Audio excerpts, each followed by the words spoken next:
पेट की चर्बी सिर्फ दिखने में खराब नहीं होती, यह हमारे लिए जानलेवा भी हो सकती है।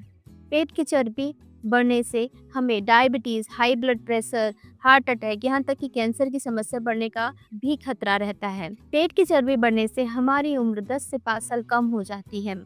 पेट की चर्बी सिर्फ ओवर ईटिंग से नहीं बढ़ती, बल्कि यह हमारे डेली रूटीन के कारण बढ़ती है। क्या आपको लगता है कि आप सिर्फ एक्सरसाइज करके अपनी पेट की चर्बी कम कर सकते हैं? तो यह सही नहीं है।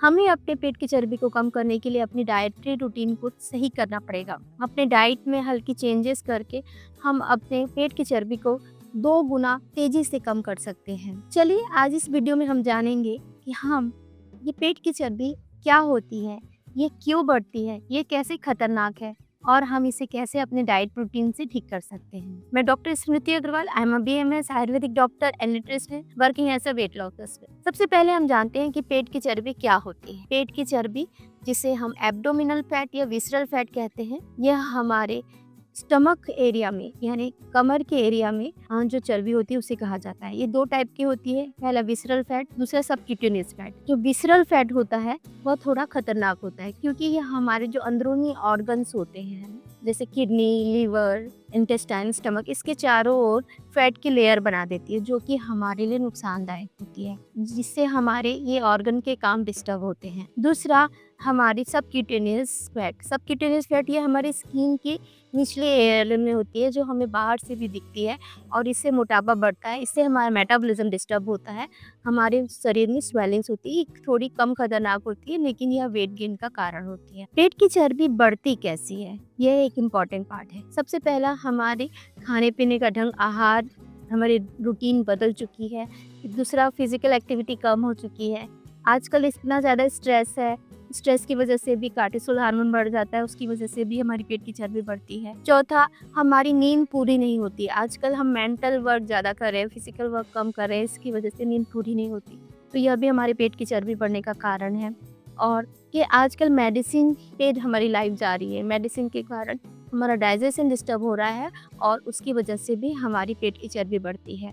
साथ में जो वुमेन्स होते हैं आफ्टर डिलीवरी, उनका जो ये एरिया है यूट्रस वाला, वो एरिया को प्रॉपर यूज़ नहीं कर पाते, इसकी वजह से बेली फैट अलग से दिखने लगता है। पाँचवा होता है हमारा आनुवंशिक, ये हमें जनरेशन वाइज भी मिलता है। तो ये सब कारणों से हमारी पेट की चर्बी बढ़ती है। पेट की चर्बी यानी बेली फैट हमारे लिए खतरनाक क्यों होती है?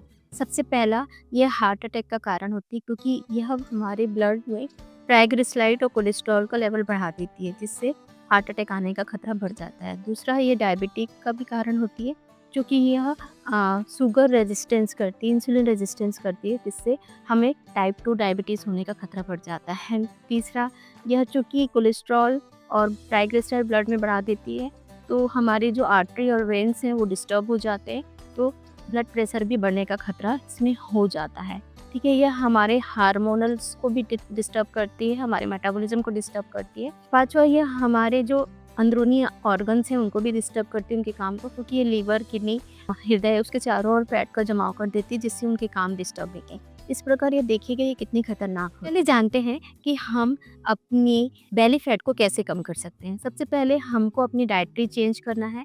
इसको चेंज करने के लिए हमें फाइबर रिच फूड इंक्लूड करना है। फाइबर रिच फूड में फाइबर की मात्रा अधिक होती है, जिससे हमारा डाइजेशन अच्छा होता है और इसे हम डाइजेस्ट करने में टाइम लगता है, जिससे हमारा पेट ज़्यादा देर तक भरा रहता है और हमारा फैट घटने में हमें हेल्प मिलती है। दूसरा, हमें अपनी डाइट में प्रोटीन इंक्लूड करना है। प्रोटीन इंक्लूड करने से हमारा मेटाबॉलिज्म अच्छा होता है और ये फैट घटाने में हेल्प करता है, मसल्स को बिल्ड करता है।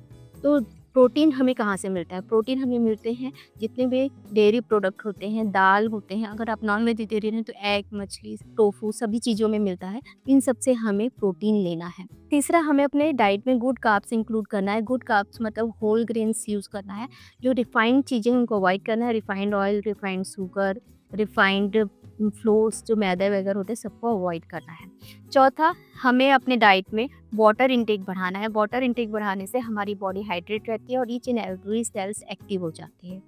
पाँचवा, हमें ध्यान रखना है नमक और शुगर दोनों को लिमिटेड करना है। अगर नमक और शुगर दोनों ही हमारे लिए नुकसानदायक होते हैं, जो नमक होता है उसमें सोडियम होता है जो वाटर रिटेंशन का काम करता है और शुगर में कुछ नहीं होता, सिर्फ कैलोरीज होती, तो दोनों चीज़ों को अवॉइड करना है। छठवां, हमें प्रोसेस फूड और जंक फूड को अवॉइड करना है। इसमें भी सोडियम की मात्रा बहुत अधिक होती है जो कि वाटर रिटेंशन का काम करती है।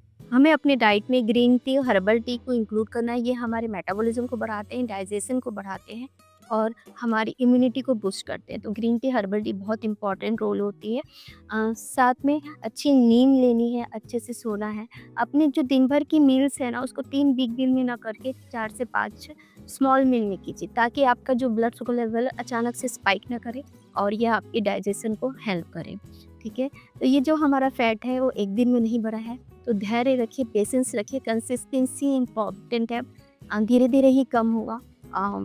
मैं जानती हूँ आप कर सकते हैं। आपको अगर लगता है कि मैं आपकी हेल्प करूँ तो मैं भी आपकी हेल्प कर सकती हूँ। आप मुझे कमेंट करिए, मैं आपकी हेल्प करूँगी। जितना ज़्यादा हो सके लोगों के साथ इस वीडियो को शेयर करें। आज की डेट में सभी को बेली फैट की प्रॉब्लम है, लेकिन कोई इसे सीरियस नहीं लेता है। तो हमें इसे सीरियस लेना है और उसे जल्दी से जल्दी ठीक करना है। Thank you for watching my video. Next video में मिलते हैं।